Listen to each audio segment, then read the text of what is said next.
नमस्कार साथियों, स्वागत है आपका भारत टॉक्स के इस अंक में। आज हमारे साथ हैं स्वदेशी जागरण मंच की जयपुर प्रांत की महिला कार्य प्रमुख डॉक्टर मनीषा शर्मा। मनीषा जी, आपका बहुत बहुत स्वागत है। आज 10 नवंबर है और आज स्वदेशी जागरण मंच स्वदेशी संकल्प दिवस मना रहा है। इस दिवस को मनाने के पीछे आपकी क्या अवधारणा है? स्वदेशी की अवधारणा हमारे राष्ट्र के विकास, राष्ट्र की समृद्धि का प्रमुख आधार है और स्वदेशी वस्तुओं का जब हम प्रयोग करेंगे तो हमारा देश आत्मनिर्भर बनेगा, हमारा देश स्वावलंबी बनेगा और वर्तमान की जो युवाओं की प्रमुख समस्या बेरोजगारी है, उसका निराकरण स्वदेशी के भाव, स्वदेशी के विचार से ही संभव है। तो इसके लिए आपने आज का दिन ही क्यों चुना? यह 11 भी हो सकता था, 12 भी हो सकता था, 9 भी हो सकता था। आज के दिन में ऐसी क्या विशेषता है?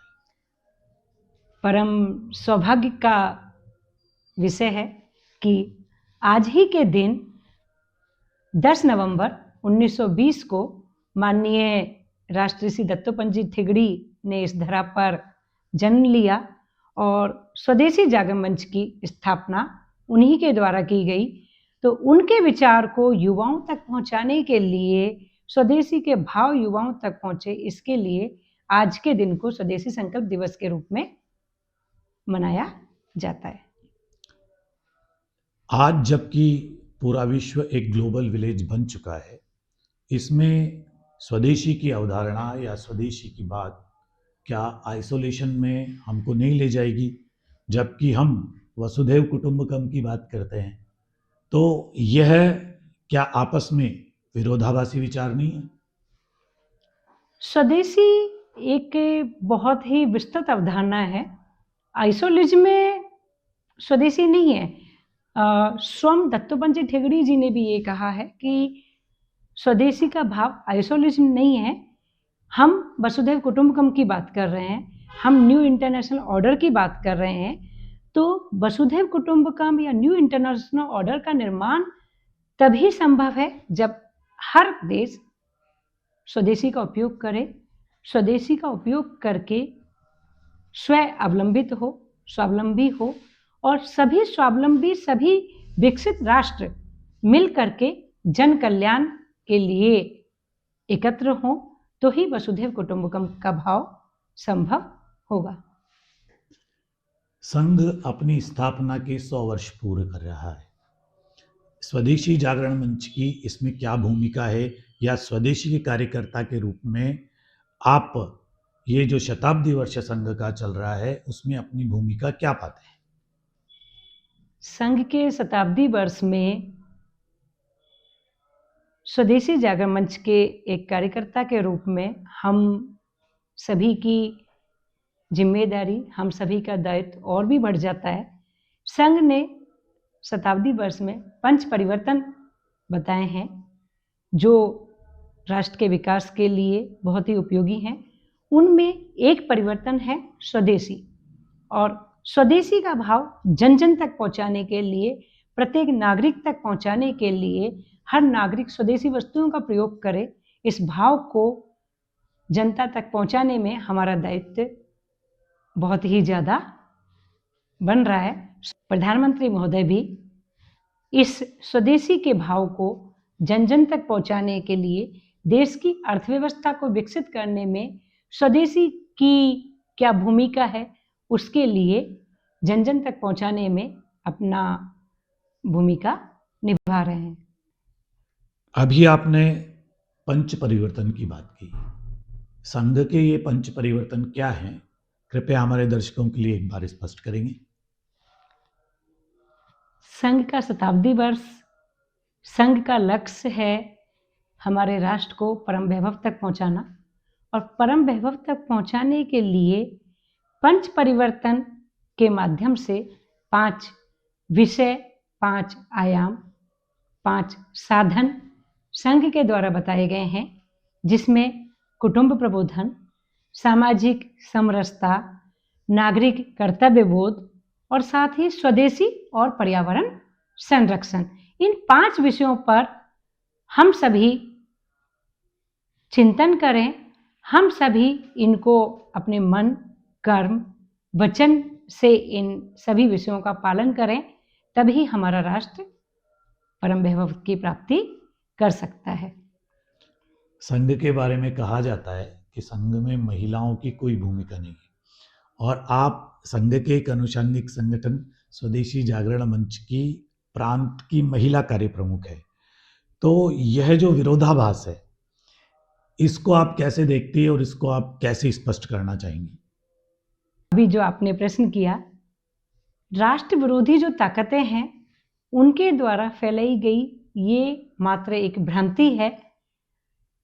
हम सभी जानते हैं 1936 में स्वतंत्रता प्राप्ति से पूर्व ही वर्धा में विजयादशमी के दिन राष्ट्र सेविका समिति की स्थापना की गई। अच्छा। जो मातृशक्ति का अलग संगठन है, जो संघ की प्रेरणा से ही बनाया गया। और स्वयं डॉक्टर हेडगेवार जी ने मौसी जी को ये प्रेरणा दी कि आप महिलाओं का, मातृशक्ति का एक अलग संगठन बनाएं जो कि राष्ट्र के विकास में अपना योगदान दे सके, क्योंकि हमें पता है कि राष्ट्र की आधी आबादी जो है वो हमारी मातृशक्ति महिला है। अगर वर्तमान में हम देखते हैं तो मुझे नहीं लगता है कि अगर संघ वो विचार रखता तो सुमित्रा महाजन जी लोकसभा अध्यक्ष बन पाती, या एक आदिवासी और दलित महिला हमारे राष्ट्रपति पद को सुशोभित कर पाती। वर्तमान में संघ के सभी आनुषंगिक संगठनों को भी अगर हम देखते हैं तो उन आनुषंगिक संगठनों में भी मातृशक्ति हमारी बहनें परस्पर कंधे से कंधा मिला करके अपने भाइयों का एक कार्यकर्ता के रूप में सहयोग दे रही हैं, राष्ट्र के विकास में अपना सहयोग पूरा निभा रही हैं। आज संघ का शताब्दी वर्ष है और संघ के शताब्दी वर्ष में सभी से अनुषंगिक संगठन, आप स्वदेशी जागरण मंच ले लीजिए, विद्या भारती ले लीजिए, सप्तशक्ति संगम कार्यक्रम आयोजित हो रहे हैं, महिला संपर्क बैठकें आयोजित हो रही हैं, जो स्वयं महिलाओं के द्वारा ही नियोजित, महिलाओं के द्वारा ही आयोजित और महिलाओं के द्वारा ही संपादित की जा रही हैं। किस लिए? सिर्फ इसीलिए कि महिलाओं के अंदर जो छुपी हुई शक्तियां हैं वो शक्तियां जागृत हों, उनका जागरण करके वो सभी बहनें अपने राष्ट्र के विकास में अपना पूरा सहयोग दे सकें। स्वदेशी जागरण मंच आज के दिन स्वदेशी संकल्प दिवस मना रहा है। इस अवसर पर आप हमारे दर्शकों को क्या संदेश देना चाहेंगी? यदि आप कोई अपील करना चाहें दर्शकों से तो आज मेरा आप सभी से विनम्र निवेदन, आग्रह है कि परम पूज्य राष्ट्र ऋषि दत्तोपंत जी ठेंगड़ी को हमें अगर वास्तविक श्रद्धांजलि देना चाहते हैं तो वो सच्ची श्रद्धांजलि यही होगी कि हम सभी मिलकर आज एक संकल्प लें कि स्वदेशी का भाव अपने मन, वचन और कर्म से निभाएंगे और हम स्वयं स्वदेशी वस्तुओं का प्रयोग करेंगे। साथ ही अन्य सभी अपने पड़ोस, समाज के अन्य सभी को भी इसके लिए प्रेरित करें कि स्वदेशी वस्तुओं का हम प्रयोग करें और विदेशी का बहिष्कार करें। हर घर स्वदेशी, हर युवा उद्यमी ये एक संदेश जन जन तक हमारे सभी के माध्यम से हम पहुंचा सकें, यही आज राष्ट्र ऋषि दत्तोपंत जी को नमन करते हुए हम सभी के द्वारा श्रद्धांजलि होगी। यही आप सभी से अपील, आग्रह, निवेदन। बहुत बहुत धन्यवाद मनीषा जी, आज आप हमारे स्टूडियो में आई और आपने बहुत से ऐसी भ्रांतियों को दूर किया जो सामान्य जनमानस के मस्तिष्क पर एक प्रश्न चिन्ह लगाती थी, उसकी एक सोच पर। आशा है आप ऐसे ही राष्ट्र जागरण के कार्यों में आगे लगी रहेंगी और समाज के लिए एक प्रेरणा बनकर खड़ी रहेंगी। आपका पुनः पुनः बहुत बहुत धन्यवाद। आपका भी आभार कि आपने मुझे यहाँ बुलाया। धन्यवाद। नमस्कार।